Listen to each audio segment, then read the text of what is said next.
Hi, Fred. Oh, I think you're on mute. Get myself unmuted here. How you doing there? I'm okay. Yourself?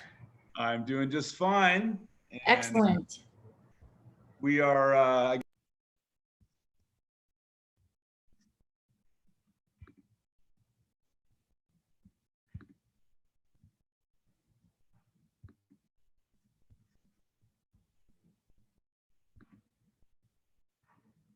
Okay.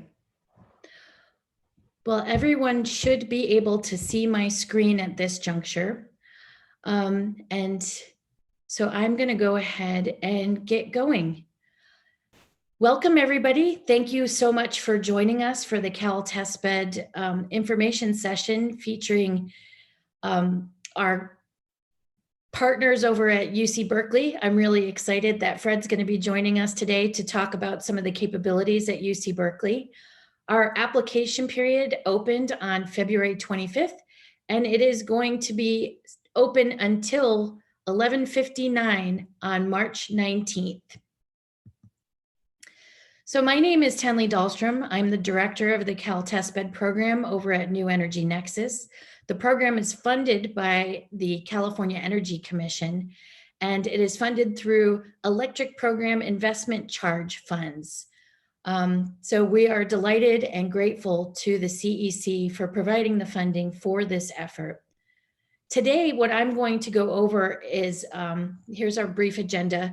I'll do a quick overview of the CalTestBed program and what it is. I'll talk about the eligibility for the program, how the application and selection process, or how the program works overall, and then the review and selection process for voucher recipients. Then I'll go over the application timeframe and then discuss a little bit about the agreement structure. And then at the end of my presentation, I have a few key resources and links that will be helpful to applicants. So the CalTestBed program, as I mentioned, is a California Energy Commission program that is intended to support mid to later stage clean energy innovators in the state of California. They provided New Energy Nexus with an $11 million grant, and $8.8 million of those dollars are going out in CalTestBed vouchers, which will provide between $10,000 and $300,000 to clean energy innovators in the state of California to test at one of our 60 test beds across the state that are located at 9 University of California campuses and Lawrence Berkeley National Lab. I really would like to emphasize our partnership with the University of California Office of the President and emphasize how grateful we are to be partnered with them, and also our fabulous partnership with Lawrence Berkeley National Lab. Because of these relationships that we have with both of those entities, we have access to world-class testing facilities that entrepreneurs usually can't get access to, and then providing the funding to support the testing protocols that these innovators need to move towards and accelerate towards commercialization is a really critical support for the clean energy innovators in the state of California. I also want to mention our subcontractors. We're really grateful to be working with Momentum, who is helping us with a lot of our strategy work and outreach and reporting. And then we are also working with Lacey down in LA, who were fabulous partners in helping us host our CalTestBed symposium in 2020 in December. So the benefits of CalTestBed are terrific for clean energy entrepreneurs. This project, our program, helps entrepreneurs de-risk their technologies at these world-class facilities through getting a voucher between $10,000 and $300,000. And it all depends on the type of testing that they need to be doing and the results that they are looking for from the testbed facilities. they can get this voucher for use at one of the participating test beds to cover the cost of testing and technology. I just want to note that none of this funding is going directly to entrepreneurs. The funding is going to the testing facilities to cover the cost of testing. That question comes up quite regularly, and so I just wanted to make sure I noted that. Entrepreneurs will also get a powerful network and cumulative resources of unified distributed energy resources test beds across the UC and Lawrence Berkeley National Lab systems. They'll also have opportunities to present their product and do pitches to targeted customer groups, and also to next level commercialization partners like investors and potential customers. We're also providing access to experienced clean energy entrepreneurs and industry experts, prospective partners, and utilities are at our annual symposium.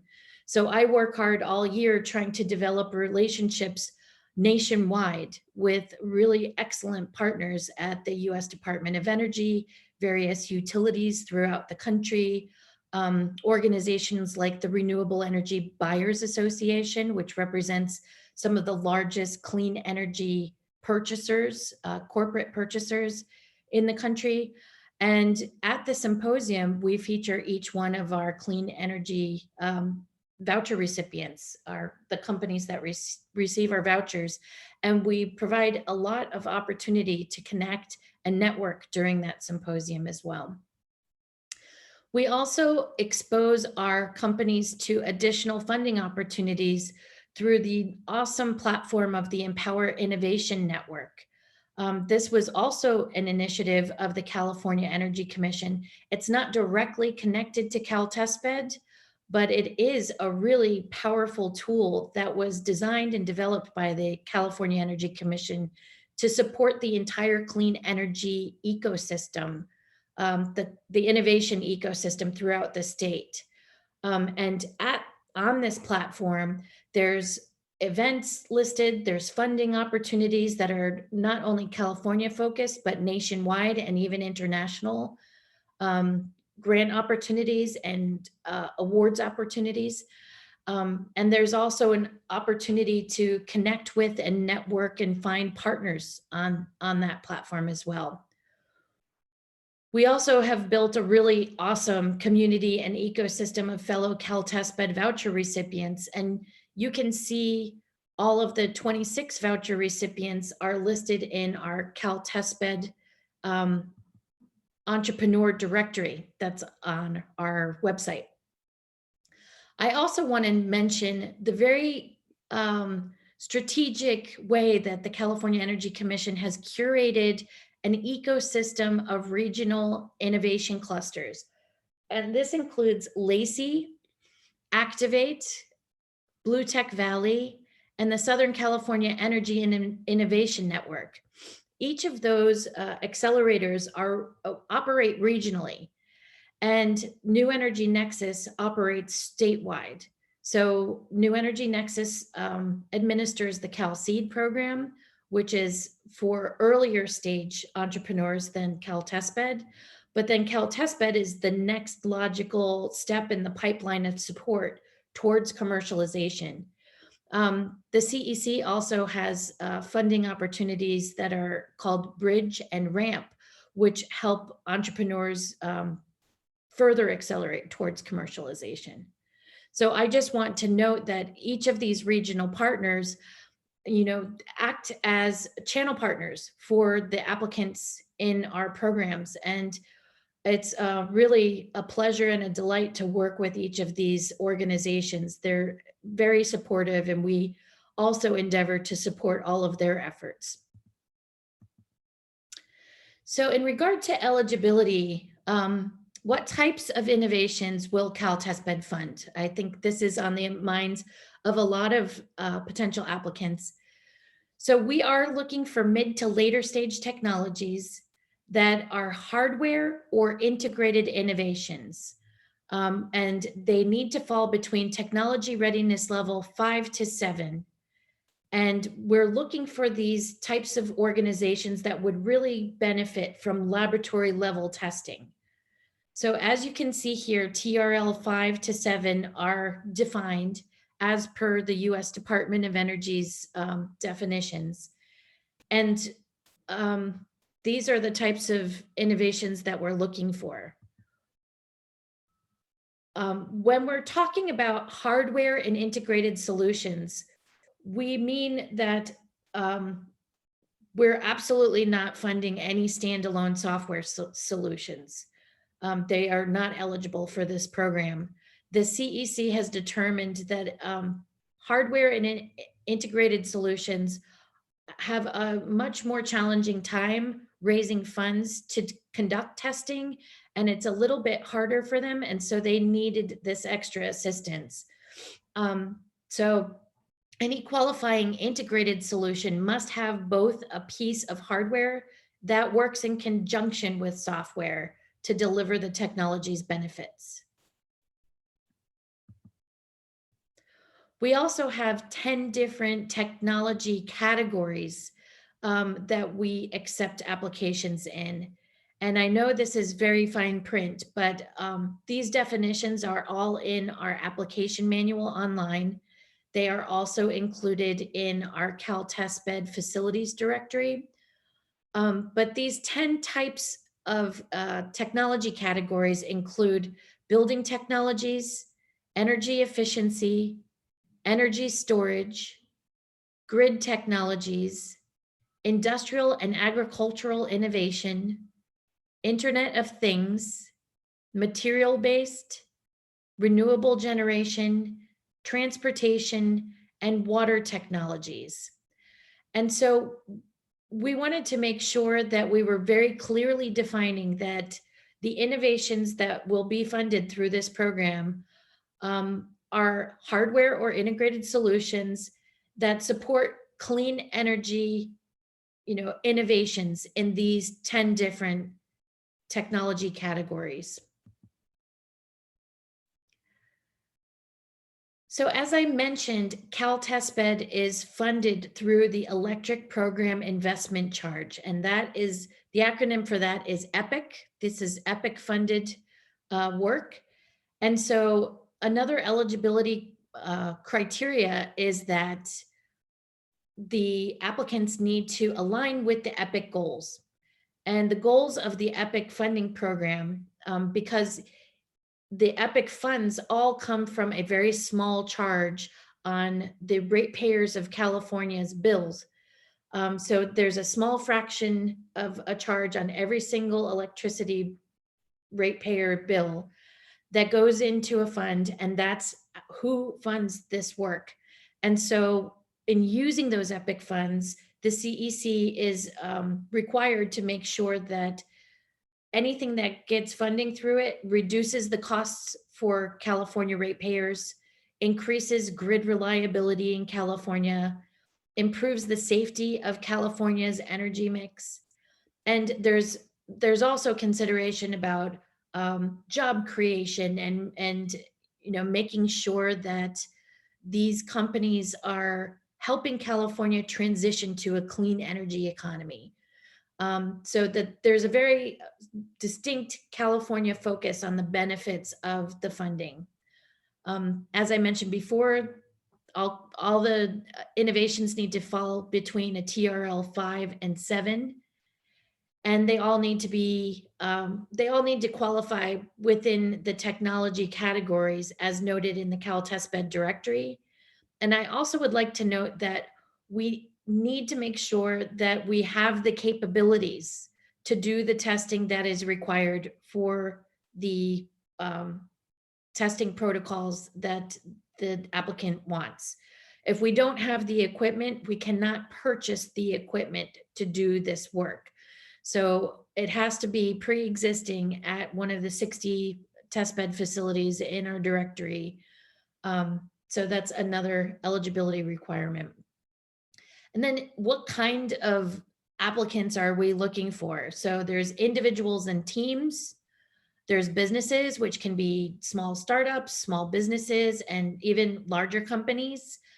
nonprofit organizations with an official nonprofit tax designation.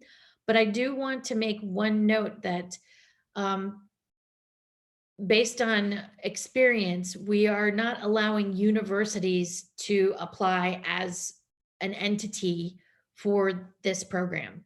It has to be like a business that's spun out of the university, or something similar to that. And the reason for that is the CEC has determined that they want to make sure that this isn't being used just for research purposes, that this is being used to support a company that is then going to be providing these benefits to the ratepayers of California. And so that is why universities as an entity are not allowed to apply. Oh, and I just wanted to note, if anybody has questions as we are going through this, I put in some welcome information in the chat box, but please submit any questions that you have in the Q&A box in our Zoom here. So in terms of process, our process overview starts with entrepreneurs and applicants start an online application on our platform. Then the application is submitted. There is an internal eligibility review. And then once there's a pool of applications that are deemed eligible, then those are distributed to our technical reviewers. And we have a nationwide pool of subject matter experts who are technical reviewers that are really, they're matched specifically for their subject matter expertise to the applications that they are reviewing. And there's 4 specific categories that I'll go into later that get numeric scores. And that is what the technical reviewers provide input on. And it's very clear in the application manual which parts of the application are going to be scored with a numeric score and which parts of the application are part of the general eligibility requirements. Once the technical reviewers provide scores, then we determine the top scoring applicants, and those are determined and recommended in a final meeting with all of our technical reviewers as recommended applicants. They are not yet CalTestBed voucher recipients, but they are recommended to move into the next stage, which is the lab scoping consultations. And we do our best to work with the applicants and match them up with their preferred lab to have a discussion and develop a statement of work, which includes a scope, schedule, and budget. This is a draft document that is then in the next stage submitted to the California Energy Commission for review and hopefully quick approval. Sometimes the CEC has some additional questions and additional information they would like to see before approval, but that's the next stage. And then once the CEC approves the statement of work, then those are voucher recipients, and they can move on to signing the agreement package, determining the schedule for their testing, and then their testing can begin. So as I mentioned, our application apply button is on caltestbed.com. It is very easy to find. And this will take applicants to our Smart Simple platform, where they will create a login and then submit part 1 of the application, which is very focused on eligibility. And then part 2 of the application focuses on the 4 scoring criterias, which are innovation, scalability, feasibility, and market potential. And those are the longer form questions that will require a little bit more drafting, but they're limited to 500 words in addressing each of those 4 scoring categories. in the application manual, there is a lot of guidance about what is expected in those responses, what kind of things you should consider, and what kind of things you should include in your response. So please take a look at the application manual so that you are fully prepared to answer those questions. I want to mention also in the application, you will be required to select your top 3 choices from the participating CalTestBed testbed partners. So you should familiarize yourself with these facilities and the capabilities using the CalTestBed directory. So the technical review, as I mentioned, has these 4 areas that they get scored on. There's the innovation, feasibility, scalability, and market potential. All of these categories are weighted the same way. So, you know, a score on one has no more weight than any other. The scores will be compiled and presented to the reviewers. The top scores will be presented to the technical reviewers in that final meeting. And then the ones that are recommended from that meeting will move into that consultation process.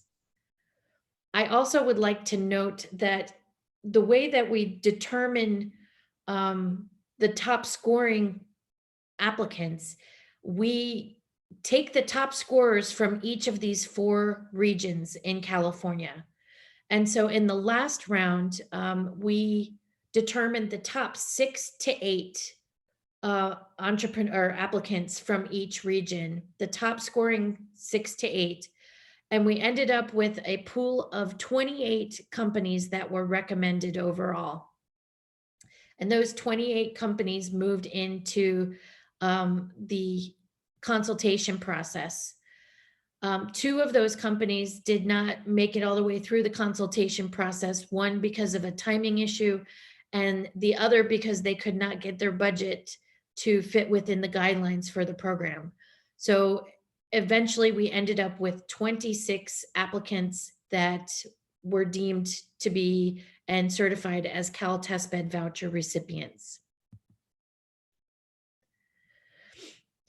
So the laboratory scoping consultations, I got a little bit of feedback from our principal investigators and from the campus folks that our initial time frame of 3 hours may have been a little excessive.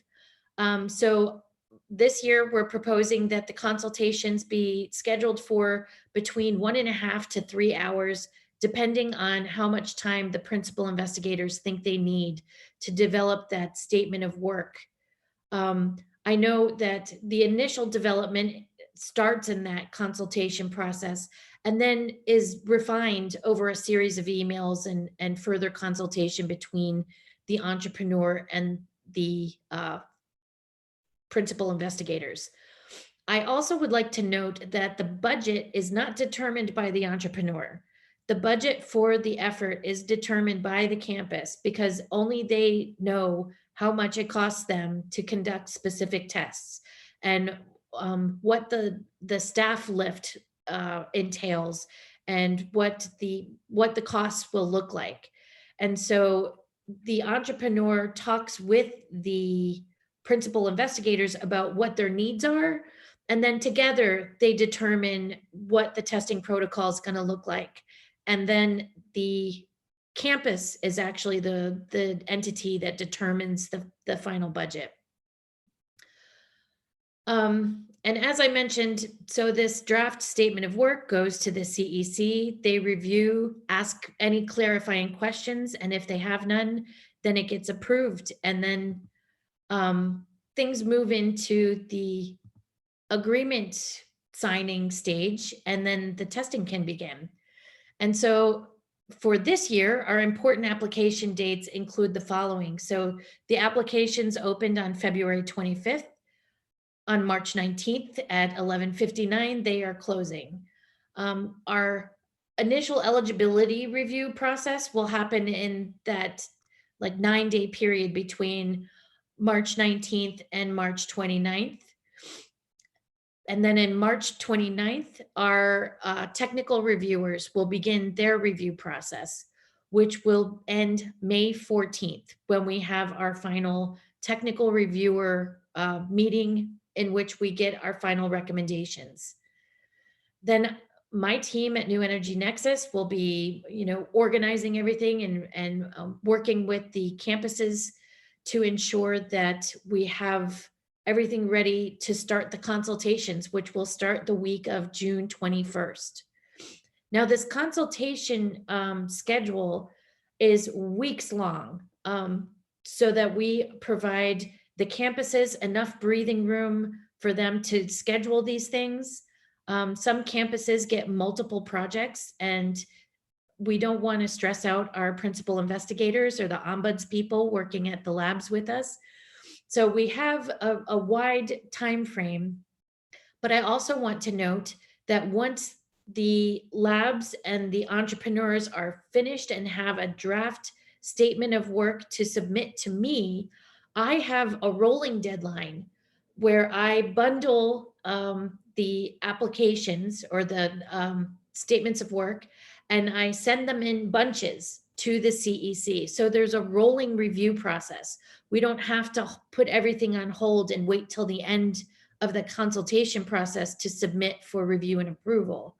So if statements of work are completed earlier than at the very end of this time frame, they can get reviewed and approved and start moving before the end of the consultation period. We tried to build in as much flexibility into this program as possible because we recognize that our partners are not only doing CalTestBed, they have many other projects that they're working on. And many of them are also conducting lectures and teaching and doing all kinds of other work at the laboratories. So we're trying to provide as much flexibility for our principal investigator and ombuds partners, but also we recognize that the entrepreneurs are still working to try to build their business and acquire customers and submit other grant proposals. So we're trying to make sure that everybody has time to do everything that they need to do. And then, as I mentioned before, once all the agreements are signed and a schedule is finalized, that's when the testing can begin. And speaking of agreements, here is a very basic overview of our agreement structure. So the California Energy Commission has given CalCEF, which is New Energy Nexus, a grant to administer this program. My organization has separate agreements with each of the 9 UC campuses that are working on this, and with Lawrence Berkeley National Lab. So there is an agreement called the User Agreement for Test Beds, and we have all of those signed and all of those are complete. Once we get the applicants that are ready to go and signing agreements, the next stage for them is to sign a user agreement for entrepreneurs. And that user agreement for entrepreneurs is between the testbed facility, like the campus, and the entrepreneur. That will have the signed statement of work that's been approved by the CEC attached as an addendum to that, so that the testing protocol, the budget, everything that was developed in that SOW process, that is attached as an addendum to this user agreement for entrepreneurs.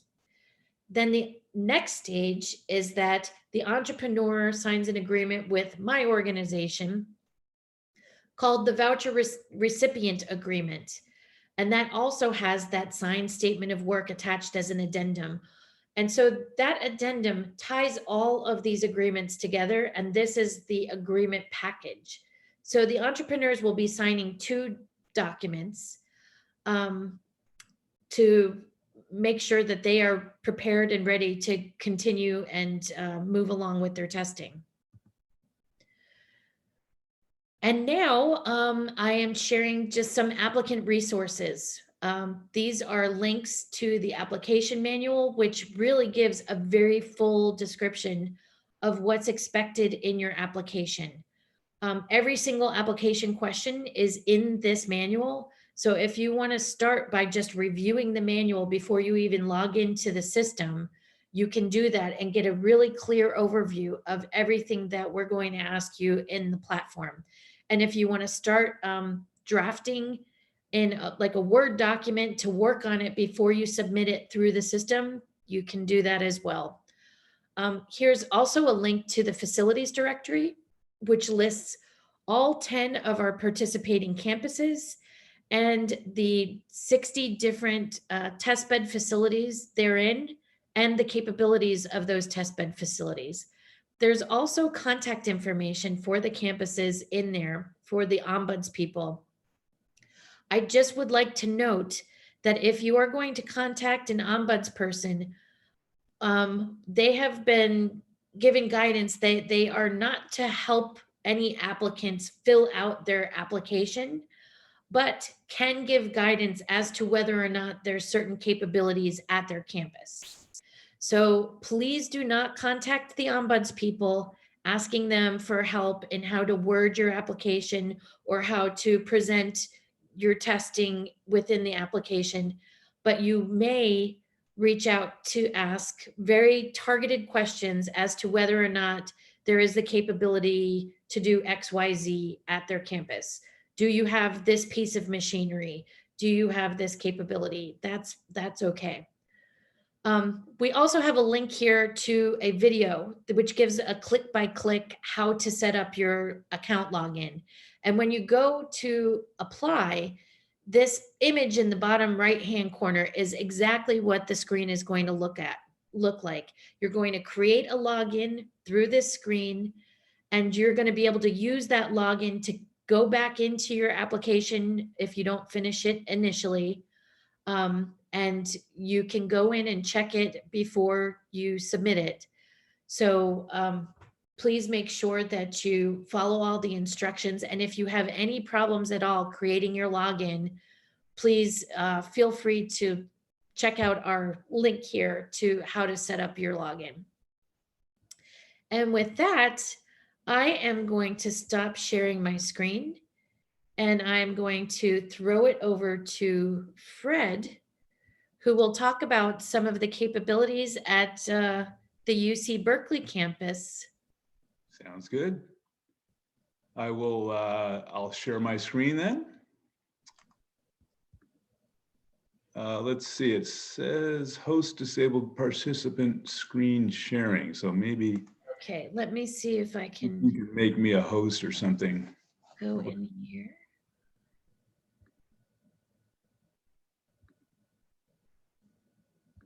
Okay, you should be able to share your screen now. That looks right. All right. Perfect. See if we've got it here. Yeah.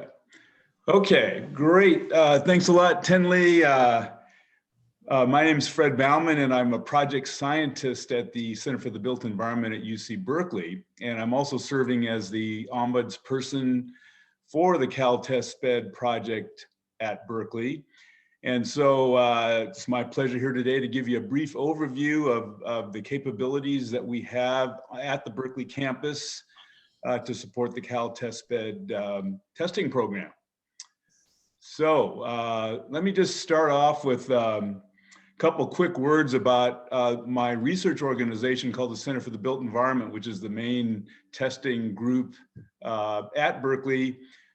We've been around for more than 20 years, and we are set up as a consortium with leading building industry companies who serve as our advisory board. They give us feedback on our research, and as a result, we are very much grounded in the real world. You know, we find that the companies that serve as our partners, many of them, a good chunk of them, are architectural and engineering design firms. So they're interested in understanding about new technologies and how they can help design energy efficient and better buildings and so forth. And so we have to pay a lot of attention to real world problems, practical guidance, developing tools that help them design better buildings. And so as a result, the work that we do is really grounded in real world conditions.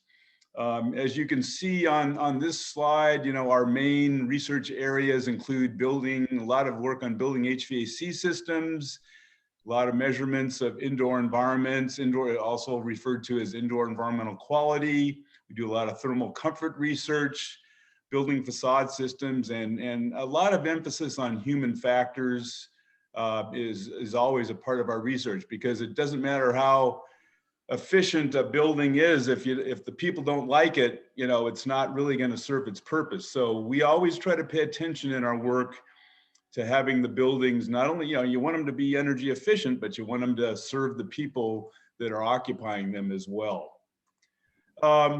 So one of the, in our research on building HVAC systems, we do a lot of work in field investigations and fully operational buildings. This can provide a lot of very practical information on how your invention, your device, your control strategy, your integrated system, whatever it is, how it functions in a real building. It's one thing to do it in a kind of a small scale lab, but you can really get a lot of valuable information in full scale buildings. So this slide just shows you that we've done a lot of field studies, and we've used a lot of different approaches, controls intervention studies, and indoor sensing and so forth. I'll give a few examples here in the next couple slides, but did want to point out that over the course of all these years of testing, we've investigated a whole range of building system types. So you've got your conventional,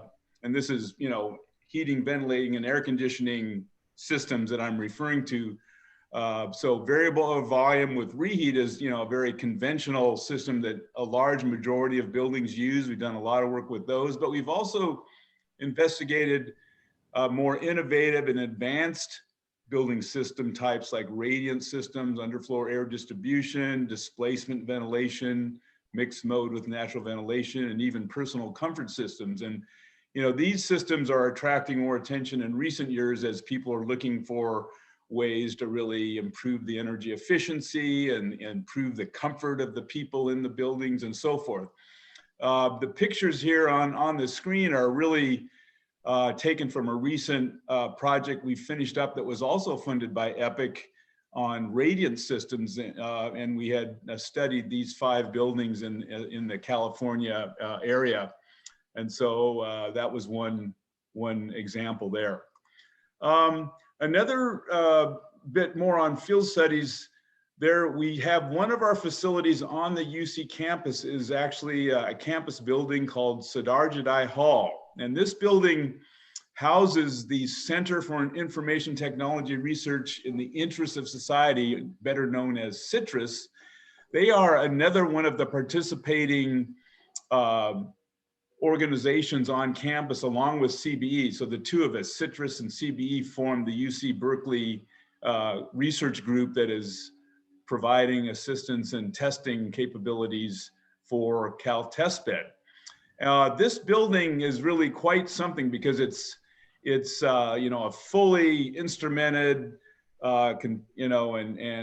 monitored advanced system with best practice VAV system and so forth. So it really is as it says, a living lab in which you can conduct fairly detailed studies. And the advantage, of course, for us is that because it's on campus and we have access and we know the building manager and everything, it gives you a great ability to conduct studies and gain access to the building and get the data and analyze it and everything. So we've actually used this building to conduct several of these kind of controls intervention studies. So it's a great example. And, if you had a device or an integrated solution or something that, would want to be applied in a conventional building, this building here could be a great example of where we could install it and have access and study it over the course of many months and get an idea of how it performs in comparison to a standard control approach, for example.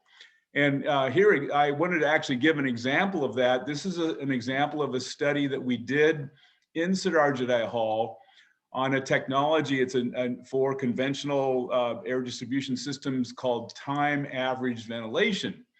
And without getting into a whole lot of detail, the basic concept is that it's trying to save energy by reducing ventilation airflow rates into zones of the building by providing a more advanced control method. And it turns out that the background on this is that most building control systems have put in way too much air into the building. And it's a kind of a criticism of some of the devices that are used. Are called VAV boxes and so forth, and they don't allow the airflow rate to go down low enough. So as a result, you're blowing more air into the building, which takes more energy, more fan energy, more cooling energy, all this stuff, because you can't get it lower.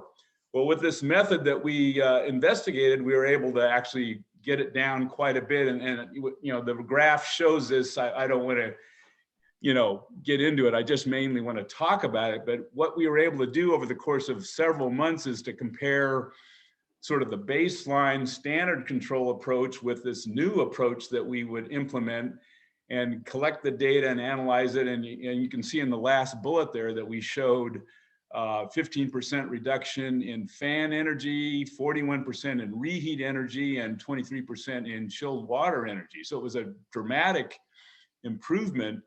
And this is the kind of thing that a study in a full-scale building with these intervention studies can do. It can be a very effective proof of concept with real data over a course of, many months that is very, very, very valuable.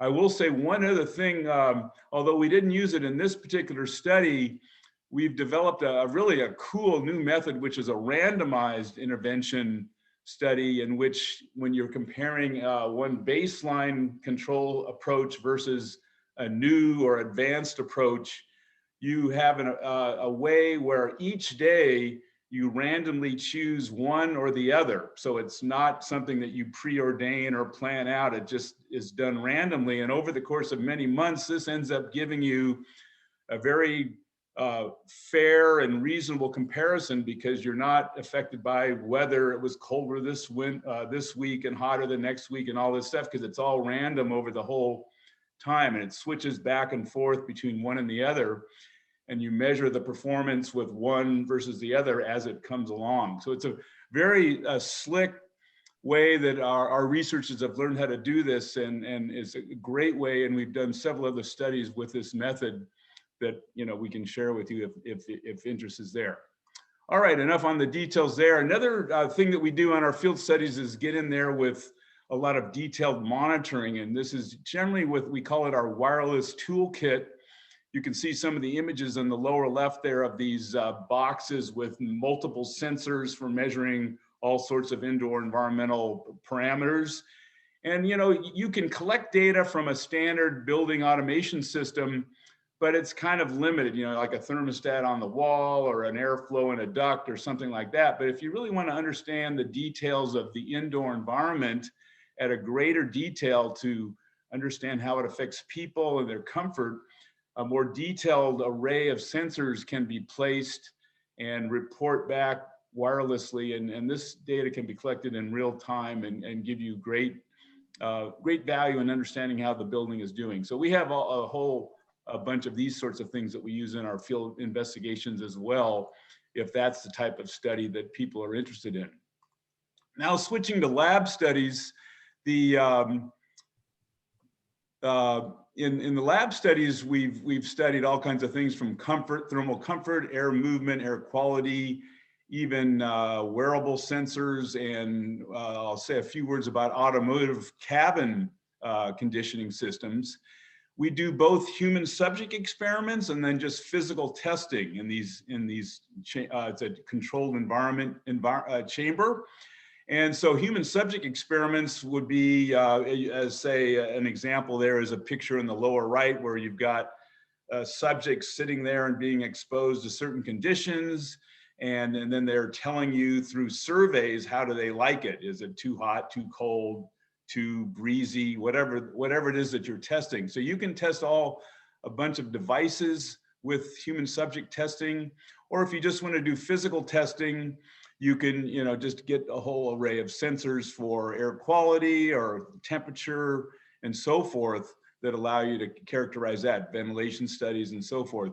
The top left picture is an image of a subject in which we're looking at air quality measurements in a very dense array of locations to study the breathing area around a person and what happens to pollutants that are breathed in or exhaled and this kind of thing. So there's a whole range of things there.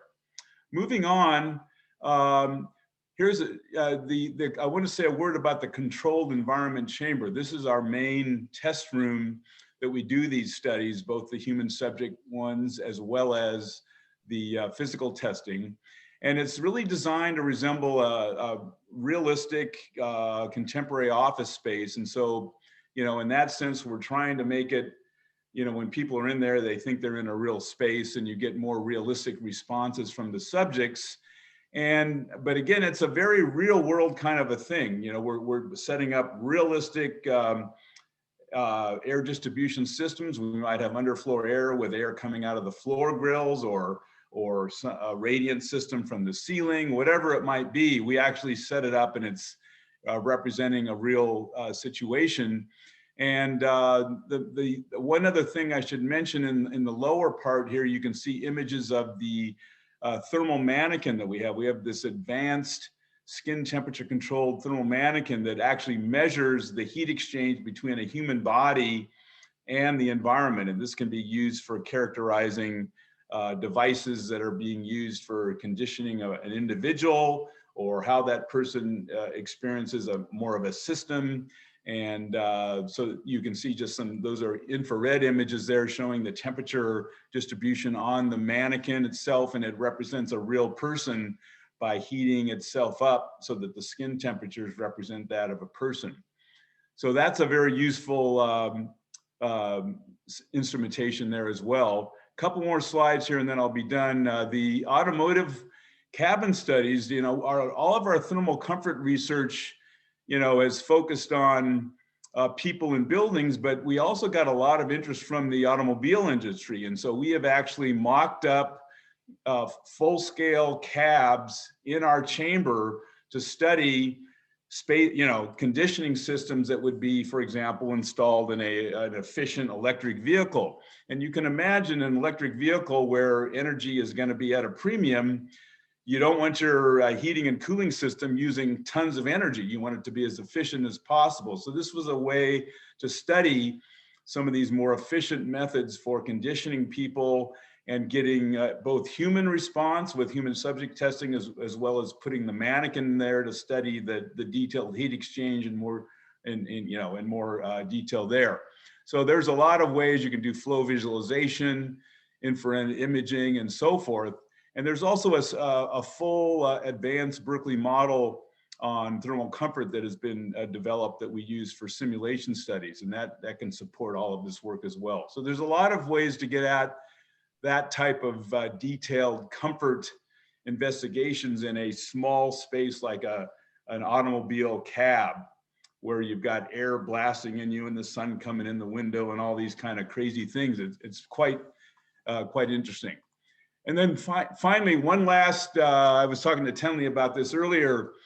We do have a boundary layer wind tunnel on the UC Berkeley campus. This is a facility that models the characteristics of natural wind flowing across the Earth's surface. And so as you can see in this image, the blocks that are placed on the floor of the tunnel are representing the kind of the turbulence that is caused by trees and buildings and obstacles, whatever the wind encounters as it flows along. So you develop the proper modeling of what's called a turbulent boundary layer.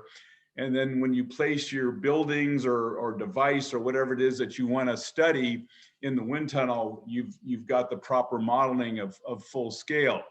And so we do studies of buildings, airflow around buildings or through buildings, but also because the tunnel is quite large, it's 5 feet high and 7 feet wide, you can fit anemometer devices, you know, airflow measurement devices, and do side-by-side comparisons if that's something that would be of interest in developing innovative velocity measurement systems. We've done some of that in here. So that's just a couple of examples of the things we have at UC Berkeley. And if you've got any questions, you can feel free to contact me, or, you know, you can get a hold of me some other time later on, and I'd be happy to help out as best I can. So thanks a lot, Tenley. Brilliant. Thank you, Fred, so much for going over some of the awesome capabilities that you have at UC Berkeley. I see that there's 3 questions in the Q&A box, and Okay. so I want to make sure that we address those.